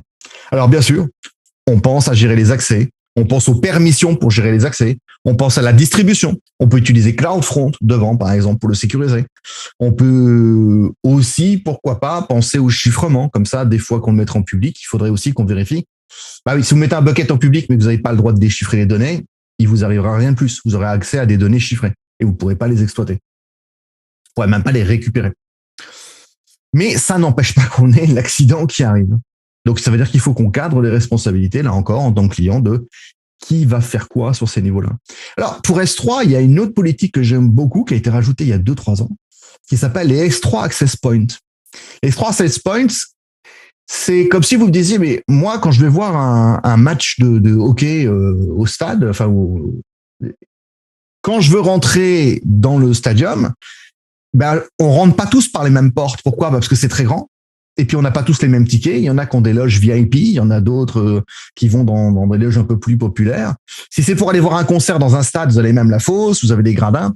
Et donc, ça veut dire que quand je consomme une donnée dans S3, je pourrais avoir plusieurs types de consommateurs différents et que je voudrais faire rentrer par des portes différentes. Par défaut, tout le monde a la même URL avec l'obligation d'essayer de créer des bucket policy pour tout le monde à la fois. Non, en fait, ça devient un enfer. Je vous le dis tout de suite, ça devient un truc ingérable au bout d'un moment. Sachant que vous êtes limité en nombre de policies que vous pouvez éditer. 20 000 maximum. Donc, au bout d'un moment, il n'y a plus de place, vous n'avez plus de quoi éditer. Et on a des clients qui les saturent. Les S3 Access Points, ça permet de créer des URL virtuelles qui sont comme des portes d'entrée différentes au même bucket, sur lesquelles on peut rajouter jusqu'à 20 000 policies. Et donc là, vous pourriez avoir un service financier, par exemple, qui vient consommer des données dans ce bucket, un autre service qui vient poser des données, un service de partie tierce qui vient consommer certaines données, avec chacun sa porte d'entrée dédiée et avec des policies dédiées. Si demain, vous me rajoutez un 4e consommateur de données, on lui crée une porte d'entrée. Si une semaine après, ils n'ont plus besoin d'être là, on ferme la porte directe. Et ça n'a aucun impact sur les autres. Et ça, moi, je trouve ça génial. Parce que d'abord, c'est pas facturé, c'est pas un coût en plus. Donc, pour une fois qu'il y a un service qui est pas facturé, c'est très bien. Et en plus, mais j'adore quand on a justement des choses bien séparées, bien écrites, bien spécifiques, qui n'impactent pas les autres quand on fait des changements. Et là, ça arrive aussi souvent que dans le cloud, on ait du mal justement à connaître toutes ces opportunités de bien faire les choses. Je vais prendre un autre parallèle très simple. Mais il arrive très souvent qu'on se pose la question de combien de buckets on a besoin. Rappelez-vous que S3, c'est du serverless. Serverless, ça veut dire que vous payez pas les buckets. Vous payez la quantité de données que vous avez dedans. Donc, si vous avez 400 Tera de données dans un bucket, dans 10 buckets, dans 100 buckets, c'est le même prix. Il n'y a pas de surcoût au bucket. Donc, si à partir du moment où c'est plus propre de les mettre dans 100 buckets différents, mettez-les dans 100 buckets différents, quoi qu'il arrive, ce sera toujours plus propre, plus sain, ce sera plus séparé et vous aurez moins de chances d'avoir d'impact et d'effets négatifs. Ouais, puis de chances de faire des erreurs, parce qu'on revient toujours à ce volet-là sur au niveau des erreurs, parce que là, à 20 000 règles de sécurité sur un bucket, il y a beaucoup de place pour faire de l'erreur, il y a beaucoup de place pour que il y a des politiques qui se contredisent, qui ouvrent malheureusement plus largement parce qu'on l'a pas vu. C'est énorme à gérer, puis je pense humainement, c'est pas très facile et donc très prompt à l'erreur à ce moment-là, puis justement ouvrir plus large. Puis là, j'aime aussi les points d'accès virtuels qui permettent justement de cloisonner beaucoup plus facilement si on insiste pour avoir un seul bucket et à la limite de séparer par bucket, par finalité. Puis dans une notion de zéro trust, c'est vraiment par finalité qu'on devrait réduire. On a un bucket pour une finalité, puis s'il n'y a pas d'autres types de données à l'intérieur, on devrait s'y limiter à ce genre de choses-là, justement pour pas que la donnée se vienne d'un capharnaüm, puis là, tu revenais sur les disques. Mais les disques, c'est d'anciens capharnaüm qu'on avait, ou des dépotoirs ils lançaient n'importe quoi. On a l'occasion avec justement des services qui coûtent pas plus cher, justement, de faire cette saine séparation, d'amener que des bénéfices à faire, mais que des bénéfices énormément de sécurité aussi. Tu l'as très bien dit, ça devient même carrément impossible en fait. Au bout d'un moment, on a des use cases où on a tellement de consommation possible d'une même donnée que les policies sont possibles à maintenir sans créer, comme tu l'as dit, des failles. Je mets le point sur un autre élément aussi qui arrive souvent. On a des clients qui oublient de la donnée. Et oublier de la donnée, c'est grave. Parce que ça veut dire souvent on la regarde plus. Alors que si le client ne s'intéresse plus à cette donnée, un pirate peut s'y intéresser. Soit pour apprendre des trucs du passé, soit pour comprendre des choses qui sont en train de se passer dans le présent. Donc, oublier de la donnée, c'est souvent oublier de la supervision, ça veut dire oublier du contrôle. Je rappelle au passage que c'est des factures dans le cloud. Le nombre de fois où quand on épluche les factures d'un client, on se retrouve avec des disques EBS qui ont été détachés et oubliés dans un coin. EBS est loin d'être un service bon marché en termes de stockage, il est plutôt cher. Donc, c'est pas le genre de choses qu'on a envie. Ce qu'on appelle les boîtes à pizza oubliées sous le lit chez nous, des disques EBS oubliés. Donc, par exemple, je mets systématiquement, j'avais donné le use case dans une autre session, on propose systématiquement de créer des automatismes qui fait que quand on détache des disques EBS, par exemple, via des fonctions lambda et des alertes, on crée des tags sur les disques, on les cartographie, on les liste. Mais j'invite vraiment mes clients à éviter de stocker de la donnée et de l'oublier. C'est un cauchemar que j'ai vécu pendant 10 ans faisant du cloud privé. Les clients qui ont des baies de stockage monstrueuses qui leur coûtent $400 000 et qui vous les remplissent avec, je ne dirai pas le mot, mais vous avez l'idée. Voilà. Avec des trucs qu'on oublie, qui pourrissent dans un coin. Personne ne vous enlever de la donnée, mais tout le monde vous dit qu'il y a de la donnée utile, même si on ne l'utilise plus. Donc, au bout d'un moment, il faut se poser la question de quelle est l'utilité de conserver cette donnée aussi indéfiniment. Alors, dans la sécurité, bien sûr, on a parlé tout à l'heure de chiffrement.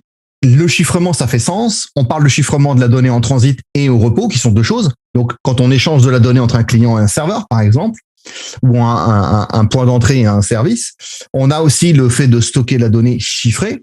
Alors, à part Glacier, qui est le seul service d'Amazon qui chiffre par défaut tout court, tous les autres vont vous proposer des fonctions de ces chiffrements. Attention, tous les services d'Amazon, par exemple, ne supportent pas le chiffrement nativement. Alors, la bonne nouvelle pour vous, c'est que ça change d'année en année. Moi, entre le moment où j'ai commencé aujourd'hui, j'ai vu plusieurs services accepter le chiffrement. DynamoDB, par exemple, quand j'ai commencé à bosser avec, ne supportait pas le chiffrement.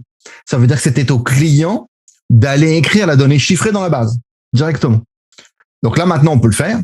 Ça veut dire que quand on laisse le chiffrement être fait par Amazon, on va devoir fournir soit les méthodes d'accès aux clés, soit carrément, on va travailler avec les services d'Amazon, comme KMS ou CloudHSM, qui sont deux services de gestion de clés, pour pouvoir les interfacer. La bonne nouvelle, bien sûr, c'est que quand on vous dit qu'un service d'Amazon de stockage possède la capacité de chiffrer, dans 100% des cas, ça veut dire qu'il est compatible avec KMS, en fait. Voilà ce que ça signifie, qu'il y a une intégration entre les deux.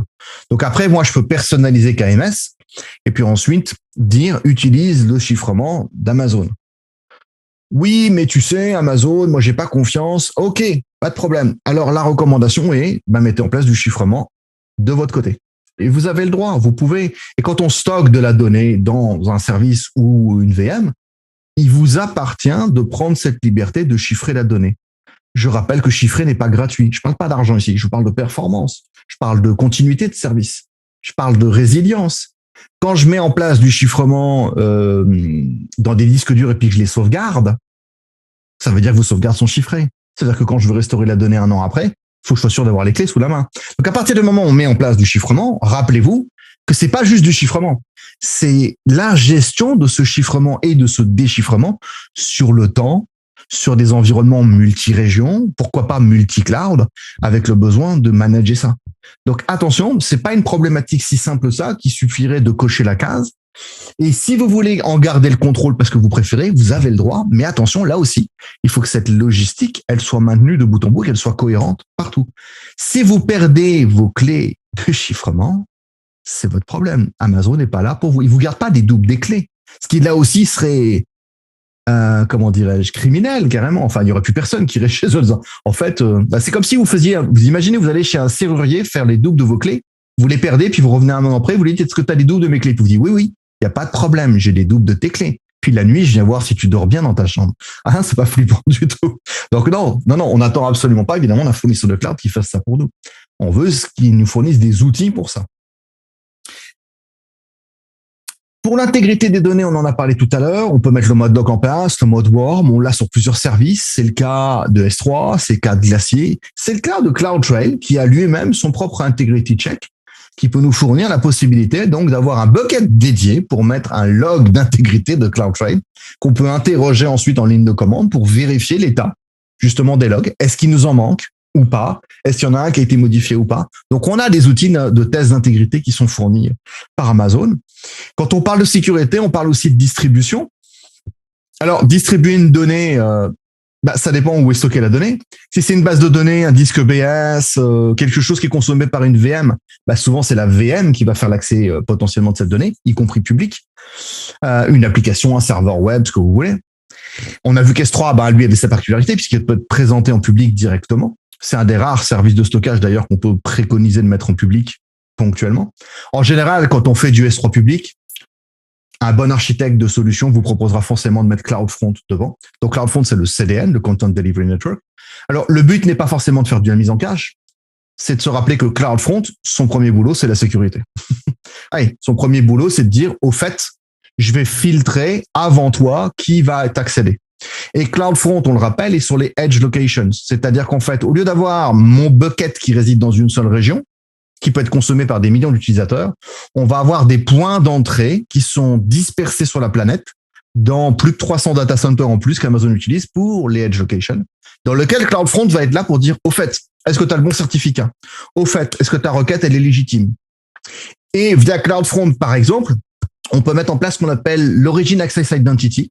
Certains d'entre vous, je pense, connaissent cette option bien connue de CloudFront, qui permet de dire, en fait, même si ton bucket est public, CloudFront est le seul service à avoir l'accès en public. C'est-à-dire qu'un utilisateur qui, par exemple, dans votre page web détecterait l'URL du bucket, ne pourrait pas s'y connecter directement, même avec un bon certificat. En fait, il serait obligé de passer par CloudFront. Vous savez, c'est comme quand vous allez au McDonald's ou au Burger King, vous voyez les frites, elles sont cuites derrière vous, mais vous n'avez pas le droit de passer le comptoir. Mais c'est la même chose. En fait, CloudFront, c'est votre comptoir. C'est la personne qui est devant vous pour vous servir et qui ira chercher les frites, même si vous les voyez derrière. Vous n'avez aucun moyen de passer. Ouais, puis je vais aller même plus loin que ça, parce que dans le fond, c'est un WAF CDM, là, dans ce cas-ci. Tout service web exposé. Puis S3 est un service web exposé, devrait passer par une plateforme de contrôle de sécurité, comme CloudFront permet. Il y en a d'autres aussi à l'extérieur de l'environnement Amazon, mais dans le degré d'intégration, je crois qu'il y a un intérêt au niveau de S3, mais c'est pas le seul. Protégez tous vos services avec un module comme ça parce que vous allez vous sauver des problèmes. Vous allez vous sauver de vos propres erreurs aussi, même au niveau applicatif, au niveau de tout ce que vous faites. Puis protéger tout ce qui est web au même titre que dans les années 90-2000, on mettait des firewalls partout pour protéger le niveau réseau. Maintenant, comme l'accès se fait web, c'est la même logique. On devrait mettre un équivalent, un WAF, en avant de tout ce qu'on expose web, sans aucune considération. Systématiquement, on préconise, à partir du moment où on a CloudFront, comme tu dis, à partir du moment où on a une API exposée en public, on rajoute. Alors, il s'agit ici, en plus du complément de CloudFront, le service s'appelle AWS WAF. On a un WAF dédié qu'on vient mettre en complément, qui est effectivement sur l'Edge Location et qui vient, lui, adresser en plus le besoin de créer des contrôles d'accès sur le comportement utilisateur. Donc, on peut bloquer des IP, on peut bloquer du flooding, mais on peut bloquer aussi des expressions régulières. On peut bloquer des tailles par exemple, de requêtes. On peut bloquer des injections SQL. On peut bloquer vraiment des comportements très spécifiques. Alors, ça, c'est un sujet sur lequel on reviendra dans un module ultérieur. Effectivement, il y aura beaucoup de choses à dire sur ce service qui est très utile. Mais là aussi, ça permet donc de rajouter dans cette partie frontale la possibilité de contrôler les accès, de mettre des limites et de mettre des règles de fonctionnement. Et on le reverra avec le WAF, j'anticipe parce que c'est vraiment quelque chose de pertinent. On peut même bien sûr automatiser la réponse via ces services, là aussi. C'est-à-dire que détecter le plus tôt possible des problématiques de comportement et ajuster nos règles afin de mieux s'adapter. On a aussi ce qu'on appelle les VPC endpoints. Alors, le principe historique d'Amazon, c'est que la plupart des services d'Amazon ne sont pas dans un VPC. Le VPC, vous savez, c'est ce service réseau qui permet de créer des EC2, des VM. Mais on s'aperçoit que finalement, des services qui sont liés à la VM et à l'EC2, il y en a très, très peu. Donc, le VPC n'est pas une nécessité absolue pour construire une architecture applicative dans le cloud. Quand je crée l'architecture de mon application et mon infrastructure, je la mets en place. Si je suis en pure serverless, il n'y a pas un seul VPC. Par contre, si j'ai des EC2, et ça arrive plein de fois, si j'ai encore des VM quelque part, à un moment donné, il va falloir que je fasse des portes entre ces VM et ces services. Et la logique historique, c'était qu'entre le VPC et le service comme S3, ça m'obligeait à sortir en public pour rentrer vers S3. Et à un moment donné, on se dit, c'est quand même un petit peu stupide, si tu veux, pour passer d'une chambre à une autre dans la même maison, d'aller vers l'extérieur et de rentrer. On pourrait peut-être ouvrir une porte entre les deux. Et donc, il a fallu attendre il y a quelques années quand même qu'Amazon nous rajoute ce qu'on appelle le VPC endpoint. Donc, le VPC endpoint, finalement, c'est la logique d'une porte privée entre votre VPC et le service. Donc là aussi, ce sont des choses qu'on utilise en sécurité d'accès aux données. Par exemple, quand vous voulez accéder à des buckets S3, ça vous permettrait d'avoir un bucket S3 jamais exposé en public, consommable par des EC2 localement via ce VPC endpoint, qui est une règle réseau déjà, et ensuite qui peut posséder des policies. Allez, on ajoute une deuxième couche, et donc là aussi, ça nous permet d'avoir des policies spécifiques.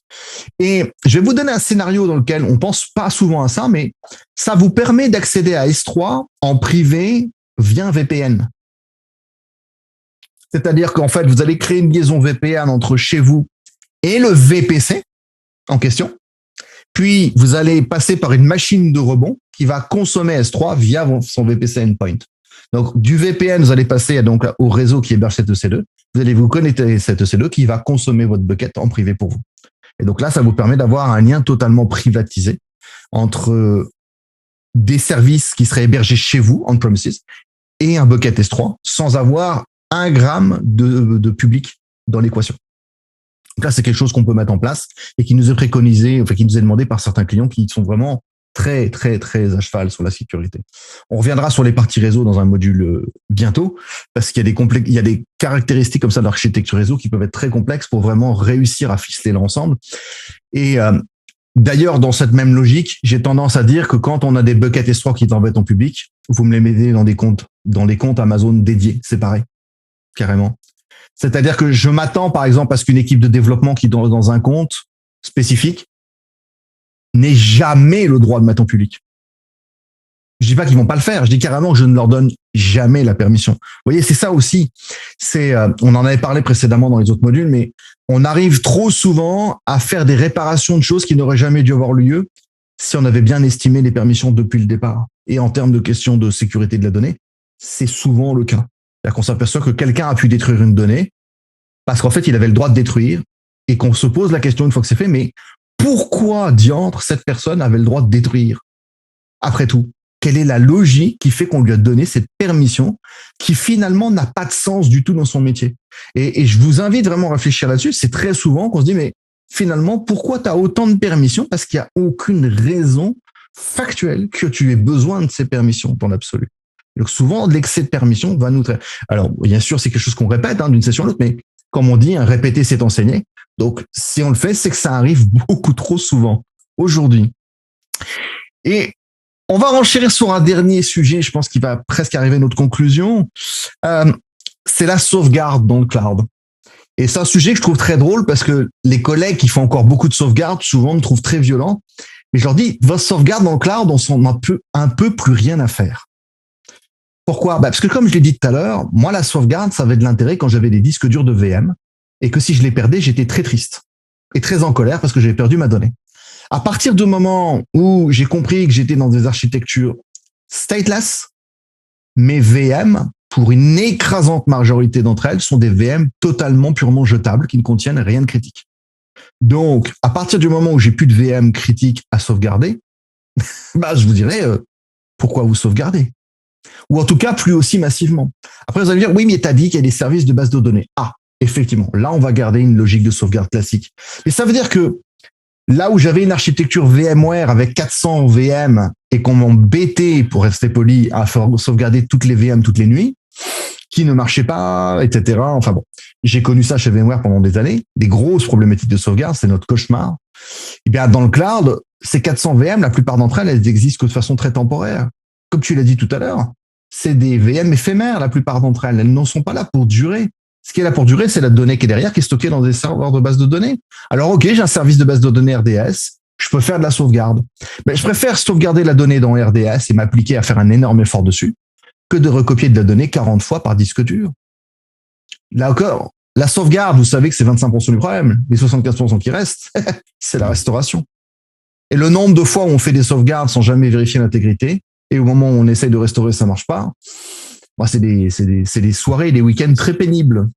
C'est pas très agréable. Puis là, moi, je vais rajouter un peu, même une couche sur ce que tu dis. Faut que les sauvegardes apportent de la valeur. Moi, c'est ma question fondamentale, surtout en infonuagique, quand on fait de la migration vers l'infonuagique. Puis les gens veulent juste répéter un geste qu'ils sont habitués, qu'ils sont familiers et confortables.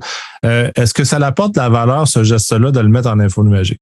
La sauvegarde n'a pas. Puis j'ai eu des dossiers, justement, de lift and shift ou dans lesquels on répétait strictement la stratégie de sauvegarde, puis même pire, on sortait la sauvegarde du nuage et à coût atroce aussi. Là. Fait qu'il y a quand même une réflexion très importante financière, mais aussi de pourquoi, qu'est-ce qu'on veut protéger réellement. C'est l'autre volet aussi, puis justement chez mes clients, ce que je mentionne, c'est est-ce que votre infrastructure est montée en Terraform? Ça l'est. Moi, c'est ton Terraform que j'ai besoin. Le reste, ça se fait. Je te juste rerouler ton script et ton infrastructure est réapparue par magie, même si quelqu'un l'a détruit de façon malicieuse ou pas. Je dis toujours, le pire ennemi dans le cloud, c'est l'habitude. C'est-à-dire qu'on essaye de reproduire non pas son architecture, mais la façon dont on l'utilisait, alors qu'on change de contexte. Et on change drastiquement de contexte. C'est comme si on avait l'habitude, comme tu dis, de vivre chez soi à la campagne, d'aller chercher ses bûches de bois pour la cheminée, et qu'on voulait faire ça à l'hôtel, alors qu'il y a un chauffage. Il est déjà là. Mais tu as raison. Petite anecdote, petite dédicace à mon ami Erwan, qui m'a envoyé quelques questions cette semaine sur une architecture avec un client qui souhaite ressortir ses données du cloud. Et je lui ai mis effectivement un gros accent. Je lui ai dit, fais des simulations de facturation parce que le data transfer out, tu vas le sentir passer. Sachant que effectivement le client s'entête à vouloir maintenir une architecture de sauvegarde, je lui dis, mais pose-lui la question de pourquoi. Parce que s'il y a une stratégie derrière et qu'elle est validée par le client, qu'elle a du sens, moi j'ai pas de problème. À partir après, on fait le total, on estime si c'est rentable aussi pour lui, et s'il veut payer ce coup, il a le droit. Après tout, le client peut avoir le droit. Mais s'il me dit je le fais parce que c'est l'habitude, non. Moi, l'habitude, c'est pas une excuse. C'est plutôt quelque chose que je vais fuir. Donc, je vais essayer de redonner du sens. Mais tu as totalement raison. Et c'est vrai pour plein d'autres choses.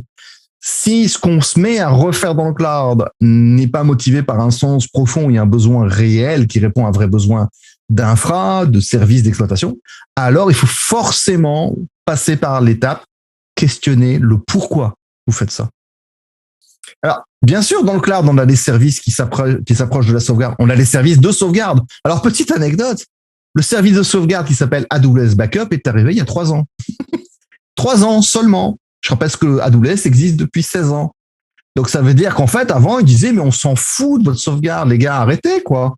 Moi, quand je fais les fonctions lambda, comme tu l'as dit, et des architectures serverless, je veux mon CloudFormation, je veux mon Terraform, tu mets ton S3, tes bases de données, et tu les recopies. Mais le problème, il est réglé. J'ai plus de problème de sauvegarde. et j'ai plus de problématique, littéralement. Donc c'est vrai qu'effectivement, ça fait des nœuds au cerveau d'avoir des gens qui vous disent, ouais, mais quand même, les VM, non, les VM, on s'en fout, elles sont jetables. Sauf, et tu as raison, dans les clients qui vont dans le cloud sans avoir saisi qu'il fallait s'adapter au cloud. Alors, on a des problématiques parfois d'homogénéité de traitement quand on est très hybride. Donc ça, on le reconnaît. Je reconnais que j'ai des architectures où je suis moins drastique que ça, effectivement. J'ai des gros clients industriels, historiques, des très, très gros clients. Souvent, effectivement, ils répondent souvent à des obligations légales. Ils ont, par exemple, des systèmes de sauvegarde, d'archivage chez eux qui sont très cadrés. La dernière envie qu'ils ont, c'est de tout remettre en cause. Ce qu'ils veulent, c'est avoir un outil qui fait le mariage entre chez eux et Amazon. Par exemple, pour ça, chez Amazon, on a un outil que j'ai mis du temps, moi, à comprendre l'intérêt avant de le mettre en pratique et de comprendre réellement. C'est la Storage Gateway. La Storage Gateway, littéralement, c'est ça. C'est présenter à mon outil de sauvegarde historique des points de montage en NFS, en SMB, en mode SAN iSCSI, voilà, en mode bloc iSCSI, ou en VTL, un Virtual Tape Library, qui en fait va vers la gateway, qui ensuite, lui, va vers S3, vers Glacier. Certains clients disent, ouais, mais attends, les outils de sauvegarde, ils connaissent S3 et Glacier, ils savent leur parler. C'est vrai. La plupart des outils de sauvegarde que vous utilisez, si vous faites du Vim Backup, par exemple, ça marche très, très bien. Il connaît, il sait parler à Glacier, aux équivalences sur Azure ou Google. Mais quand vous avez une logistique de sauvegarde et d'archivage qui est mise en place de façon industrielle, ça veut dire qu'il y a toute une procédure, il y a tout un suivi. Et il est hors de question de tout remplacer du jour au lendemain parce qu'il faut assurer la possibilité de faire de la restauration de mes bandes il y a 3 ans en arrière. Et donc, si vous changez d'outil, vous n'y arrivez plus. Donc là, ça permet comme ça de présenter un nouveau lecteur de bande virtuel. Votre outil de sauvegarde fait semblant que c'est enfin, lui, il n'est pas au courant. Pour lui, c'est un lecteur de bande en plus. Mais par contre, vous, en fait, ça va sur Glacier. Et c'est géré par les services d'Amazon. Donc, ça vous permet comme ça, dans toute transparence, d'étendre votre capacité de stockage dans le cloud avec les coûts et les côtés pratiques du cloud. Attention, donc on en parlait au retour, parce que qui dit retour dit d'abord temps de restauration. Je rappelle que Glacier, ça peut être plusieurs heures. Puis ensuite, le temps de rapatrier la donnée par le réseau. Et le fameux, souvenez-vous, du data transfer out, c'est-à-dire, on dit toujours, venir dans le cloud, c'est gratuit, come to Daddy. Mais sortir de la donnée du cloud, c'est toujours payant. Et cette facture-là, elle peut être totalement assassine. Et comme tu donnais l'exemple, et j'ai eu l'exemple cette semaine, on a des clients qui se mettent à faire des volumétries de plusieurs centaines de téras par mois. Et quand ils voient la facture arriver, ils disent, mais comment ça se fait que j'ai dépensé $1,000 de facture de données sortantes? Mais tout ce que vous sortez du cloud, Amazon vous le fait payer. Et c'est vrai chez les autres. Alors, ils n'ont pas tous le même tarif. Mais dans tous les cas, c'est un truc que j'ai pas trop envie de découvrir à la dernière minute. Donc, c'est-à-dire que vraiment, la question de la sauvegarde, il faut se la poser en disant, quelle est l'utilité? Est-ce que je suis pas en train de faire un truc en double ou un truc carrément inutile, voire contre-productif? Il arrivera parfois que vous ayez besoin de fonctionner à l'ancienne, avec des outils legacy si vous avez besoin, mais je vous invite toujours à regarder, application par application, service par service, lequel est le plus approprié. Je pense qu'on a là pas mal fait le tour de la question du stockage, des types de stockage, des notions de sécurité. Évidemment, on pouvait pas faire une présentation juste de la sécurité sans parler des technologies de stockage qui vont avec pour voir justement les contraintes que l'on a de l'un à l'autre. Et je pense que certains d'entre vous trouveront encore que c'était trop sommaire, évidemment, mais c'est normal. Il y a beaucoup de choses à dire sur ce sujet. Mais ça permet de comprendre que, d'une part, la donnée dans le cloud, c'est tout. Et c'est la seule chose qui importe. Tout le reste, comme tu l'as très bien dit, Nicolas Luc, moi, je le fais sauter la dynamite, je le refais, j'ai mes fichiers de compte, je reproduis. Tout ça, c'est très volatile. La seule chose qui est pas volatile, c'est la donnée.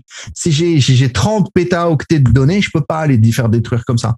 Et ça m'oblige d'ailleurs à prendre ça en compte. Mais vous limiterez, si, je terminerai en oubliant un petit service très important. Et si la donnée que vous voulez envoyer dans le cloud, vous pouvez pas la faire passer par du réseau. Mais il existe des services de migration physique de données. Et évidemment, ça va être un point intéressant pour terminer, parce que c'est quand même c'est un peu des services un peu spéciaux, un peu exotiques. Et souvent, quand on le montre, d'ailleurs, on a du mal à croire que c'est réel. On a la famille Snow, alors pas Jon Snow, ça n'a rien à voir avec Monsieur Jean Neige de la guerre des trônes. Donc la famille Snow, c'est Snowcone, Snowball et Snowmobile. Donc Snowcone, c'est un petit disque dur externe de 8 Tera. Ensuite, il y a son grand frère qu'on appelle Snowball qui fait 50 à 80 Tera. Donc, c'est un boîtier de 23 kilos, qui est donc hermétique, anti-choc, anti-pluie, anti-EMP. donc Electromagnetic Pulse. Et on a la version massive, et c'est pas une blague, Snowmobile. Il s'agit d'un camion. Donc un camion, un semi-remorque, un gros truck, avec une capacité qui peut aller jusqu'à 100 pétaoctets de données. Alors ce sont des services qu'on peut utiliser à la fois pour des grosses migrations. Et on imagine bien, imaginez que vous avez un data center, des archives depuis des décennies. Vous êtes une grande entreprise, ça fait des années que vous êtes là. Et vous avez décidé d'aller dans le cloud massivement. On a cette contrainte-là qui, si vous avez 80 pétaoctets de données, vous n'avez pas un seul réseau sur la planète qui est capable de faire ça. Ça n'a pas d'intérêt. Le temps que vous le fassiez, vous aurez régénéré quasiment autant de données. Donc, vous êtes obligé de trouver une version plus industrialisée. Pour de la migration, c'est très utile, mais je rappelle que c'est très utile aussi en continuité. Moi, j'ai des clients qui font ça régulièrement pour des architectures qui ne peuvent pas être connectées à des réseaux. J'ai par exemple un fabricant d'avions très connu dans le monde qui fait ça, qui embarque les boîtiers dans ses avions pour collecter la donnée en vol. Et quand ils posent l'avion pour faire les roulements, les nettoyer, ils reprennent un boîtier, ils en mettent un autre, et les boîtiers repartent dans le cloud, sachant que, par exemple, pour le Snowball, ce sont des boîtiers qui viennent avec de la capacité de compute. Donc, vous pouvez même déjà formaliser la donnée. On parlait tout à l'heure de transformer la donnée pour l'exploiter. Vous voyez, vous pouvez déjà optimiser le temps de transfert pour ne pas le mettre dans le cloud. Parce que si vous prenez la donnée brute, vous la mettez dans le cloud, vous la transformez dans le cloud, vous allez payer. Là, ça fait partie du boîtier. Alors, bien sûr, le Snowmobile, c'est pas une option qu'on prend à la légère. C'est $250 000 le camion pour 30 jours. Après, vous payez chaque journée de plus. Ça demande tout un travail. Et pour ceux que ça intéresse, ça va très, très loin. Donc, ça comporte le fait qu'ils viennent. Alors, d'abord, ils font une enquête. Ils viennent vous voir. Ils vérifient que vous puissiez le recevoir chez vous, etc. Ensuite, ils vous l'envoient. La facture contient le transport avec le transporteur, les chauffeurs, etc., l'essence. Ça comporte aussi le suivi satellitaire. Ça supporte le flux vidéo en temps réel. Et attention, tenez-vous bien, puisque ce sont des données critiques, l'escorte armée privée. Et potentiellement, le decoy, ça veut dire quoi? Ça veut dire que le jour où le camion repart de chez vous, il y a 3 camions qui repartent de chez vous et qui partent pas par les mêmes routes. Donc, vous voyez, c'est des choses qu'on prend pas à la légère parce que ce sont évidemment potentiellement des données qui font toute la richesse et l'identité de votre entreprise. Et donc, on voit bien que c'est des choses importantes. Alors, oui, ce ne sont pas des services qu'on va utiliser tous les jours, mais ça peut être des services très utiles, y compris en disaster recovery plan. N'oubliez pas qu'on peut faire l'inverse aussi avec ces services. On peut prendre la donnée de chez nous, l'envoyer dans le cloud, mais aussi on peut réextraire la donnée du cloud pour l'envoyer chez soi. Et donc là, je pense qu'on a quand même pas mal fait le tour de tous les services de stockage. Tout à fait. C'est un bon tour d'horizon, mais comme tu mentionnais, c'est vrai que c'est peut-être superficiel, mais c'était une base importante, une brique importante pour nous aider à comprendre les autres services. J'aime bien le fait que tu mentionnes volatile et pas. Normalement, c'est parce qu'en développement, on va parler de couche de persistance. Et la couche de persistance est un univers en soi. Et d'ailleurs, comme en développement, on est habitué de la nommer comme ça et donc de l'avoir séparé du code même. C'est peut-être plus les gens d'infra qui voient ça d'une façon un peu plus monolithe de ces habitudes de voir tout ça. Je te remercie énormément encore de ton temps, de ta générosité. C'est toujours très intéressant, très pertinent parce qu'on aborde des choses dans ce que c'est fondamental, mais qu'on va être capable de monter en puissance avec le temps dans le travail et les différentes conversations qu'on a. Merci beaucoup. Merci à toi. Écoute, j'étais ravi. J'espère que ça aura servi à tout le monde. N'hésitez pas à venir nous voir et discuter des sujets ou à nous faire part potentiellement des sujets que vous voudriez voir aussi par la suite. Ça peut être intéressant pour nous. Mais vous inquiétez pas, on a déjà toute une liste prévue pour vous. Merci. Au revoir.